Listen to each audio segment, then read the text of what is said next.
Taiwan मुद्दे पर America का दोगला व्यवहार। अमेरिकी विदेश मंत्री के बयान के बाद अमेरिका के असली रंग का हुआ पर्दाफाश।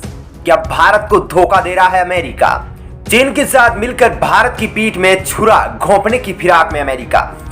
दोस्तों, कहते हैं कि दोगलापन किसी के भी पतन का कारण बनता है। दोगली नीति किसी के लिए कितनी घातक हो सकती है वह हम सब जानते हैं। ऐसे में अमेरिका कितना दोगला मुल्क है, यह तो हम अफगानिस्तान के अंदर अमेरिका के रूप को देख सकते हैं। अमेरिका की करतूत की वजह से आज उसका दंश वहां की निर्दोष जनता भुगत रही है। अमेरिका दिखावे के लिए तालिबान को कुचलने की कोशिश करता रहा, लेकिन असल मायने में अफगानिस्तान में क्या चाहता था उसने 30 अगस्त को पूरी दुनिया को दिखा दिया।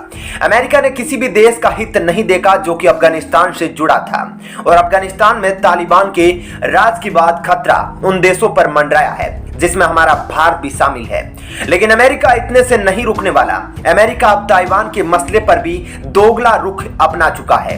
जी हां, अब अमेरिका ताइवान कार्ड खेल रहा है, जिसका खुलासा खुद अमेरिका के विदेश मंत्री ने इशारों ही इशारों में कर दिया है। अमेरिका वह देश है जो केवल दो देशों को आपस में लड़ाकर हथियारों की बिक्री करके मोटे पैसे छापने की फिराक में रहता है, जैसा कि इजराइल और फिलिस्तीन विवाद के समय में भी हमने देखा। दोस्तों, जैसे राजनीति के अंदर होता है, पर्दे के पीछे सब नेता आपस में दोस्त होते हैं, लेकिन जनता के सामने कट्टर दुश्मन बने फिरते हैं। चीन और अमेरिका सबके सामने कुछ ऐसे ही कट्टर दुश्मन हैं, लेकिन इनका मकसद यही है, छोटे और अपने से कमजोर देशों को कुचलकर मोटे पैसे ऐंठना। अगर आप मेरी बात से सहमत है तो अपना विचार भी कमेंट में जरूर बताइएगा। साथ ही इस वीडियो को लाइक और शेयर भी जरूर कीजिएगा। दोस्तों, अमेरिका जो परंपरा से करता आ रहा है, दूसरे देशों के हितों को दांव पर रखकर अपनी कमाई को करना उसका मेन मकसद है। भारत के साथ भी अमेरिका यही करना चाहता है, लेकिन भारत के आगे उसकी दाल गल नहीं पा रही, क्योंकि भारत वह देश है जो हथियारों के मामले में अमेरिका पर निर्भर नहीं है। वर्तमान में 60% रूसी हथियारों का उपयोग भारत करता है, इसलिए अमेरिका रूस से हथियार खरीदने पर भारत पर कांटा लगाने की धमकी देता फिरता है। जबकि हाल ही में आत्मनिर्भर योजना के तहत भारत बड़ी मात्रा में स्वदेशी हथियारों का निर्माण और निर्यात भी कर रहा है, इसलिए चाहकर भी अमेरिका कुछ नहीं कर पा रहा है। ऊपर से भारत ने ताइवान चाल को खेल दिया है, और जो अमेरिका चीन और भारत को लड़ाने की फिराक में थी, उनको ताइवान के ऊपर भारत ने लड़वा दिया है। अब यह तो वक्त ही बताएगा कि क्या सच में अमेरिका और चीन ताइवान के लिए जंग कर सकते हैं। लेकिन दोस्तों, ताइवान को लेकर अमेरिका का दोगला रूप अब देखने को मिला है। जी हां, खुद अमेरिका के विदेश मंत्री ने अपने बयान में इस बात को स्पष्ट कर दिया है कि अमेरिका बहुत बड़ा जहरीला सांप है जो बिल में घुसकर डंक मारने की तलाश में रहता है। दरअसल दोस्तों, अमेरिका के इस रूप का पर्दाफाश तब हुआ जब अमेरिका का विदेश मंत्री एंटनी ब्लिंकन चीन के विदेश मंत्री वांग यी के साथ बैठक करने गया। दोनों ही देशों के विदेश मंत्रियों के बीच कई मुद्दों को लेकर बातचीत हुई। इस बैठक के अंदर अमेरिका ने चीन के विदेश मंत्री को यह कहा कि वह चीन की वन चाइना पॉलिसी यानी कि एक चीन नीति पर कायम है, और ताइवान को अमेरिका अलग देश के रूप में मान्यता नहीं देगा, यानी कि वह चीन के कानून का सपोर्ट करता है। चीन जिस देश पर कब्जा जमाए बैठा है, भले ही वह देश खुद को स्वतंत्र मानता है, लेकिन अमेरिका उसको मान्यता नहीं दे सकता। अब यह बात यहाँ पर नहीं रुकी। थोड़ी देर बाद अमेरिका का यही विदेश मंत्री एक मीडिया चैनल CNN के ऊपर, जो कि बहुत ही ज्यादा पॉपुलर है, उस पर जाकर यह कहता है कि अगर ताइवान की सुरक्षा हित को लेकर कुछ गलत होता है तो वह उसकी रक्षा के लिए वचनबद्ध है। यानी चीन ताइवान पर अगर अटैक करता है तो अमेरिका ताइवान की बचाव के लिए आएगा। अब कैसे आएगा? जैसे कि इजराइल और हमास यानी कि फिलिस्तीन के बीच पिछले दिनों युद्ध हुआ तो अमेरिका ने इजराइल को हथियार दिए, फिलिस्तीन को भी दिए और अपने पैसे छापे। लेकिन अब चीन तो अमेरिका से हथियार लेने में रहा।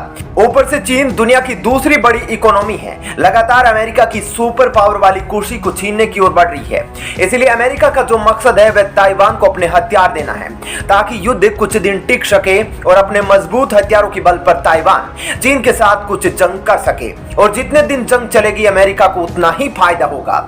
यह मैं नहीं कह रहा, आप खुद सोच सकते हैं कि अमेरिका का विदेश मंत्री इस प्रकार का बयान देता है, जहां एक और वह चीन की वन चाइना पॉलिसी का सपोर्ट करता है और ताइवान को मान्यता नहीं देता, दूसरी ओर यह कहता है कि ताइवान की चीन से रक्षा करने के लिए हम तैयार हैं। अगर ताइवान को चीन का ही भाग मानता है, चीन का ही पार्ट मानता है, तो क्यों ताइवान की रक्षा के लिए अमेरिका आना चाहता है?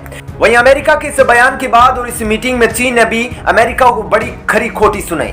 चीन ने कहा कि अमेरिका फर्जी चाइना पॉलिसी का पालन करना बंद करे और जो वास्तविक चीजें हैं उनको पालन करने की कोशिश करे। चीन ने कहा कि हाल ही में ताइवान ने उसकी वन चाइना पॉलिसी की नीतियों को तोड़ने की कोशिश की है और उसके कुछ नेताओं ने ये गुस्ताखी की जिसका संबंध अमेरिका से, यानी कि यह सारा खेल अमेरिका की मिली भगत से हो रहा है। ताइवान अमेरिका और चीन के बीच बड़ा संवेदनशील मुद्दा बन गया है और बेचारा ताइवान इन दोनों के बीच में पसीज रहा है। वहीं चीन कहता है कि अमेरिका चीन की वन चाइना पॉलिसी का सपोर्ट करे तो उसका हल निकल सकता है, लेकिन अमेरिका अपने फायदे के लिए चीन के साथ गलत नीतियों को बनाने में लगा है। चीन को तो यह कहता है लेकिन ताइवान को जाकर भड़काता है, जिसका खामियाजा एक न एक दिन अमेरिका को जरूर भुगतना पड़ेगा, जैसा कि अफगानिस्तान के अंदर उसकी फजीती हुई।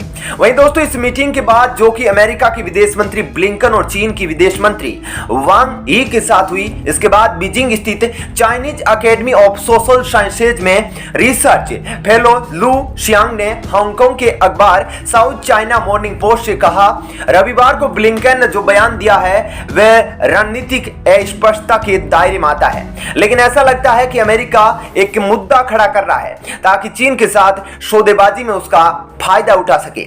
अमेरिका के हाथ में चीन के खिलाफ जो कार्ड है उनमें ताइवान भी एक है। उधर अमेरिकी विदेश मंत्रालय के प्रवक्ता नेड प्राइस ने कहा कि ब्लिंकन ने चीन के कई कदमों के बारे में अपनी चिंता वांग को बताई है।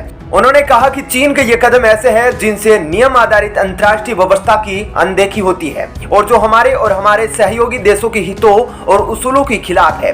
इनमें सिंजियांग प्रांत, तिब्बत और हांगकांग में मानव अधिकार का हनन और पूर्वी और दक्षिणी चीन सागर, ताइवान के अंदर चीन के कदम शामिल है।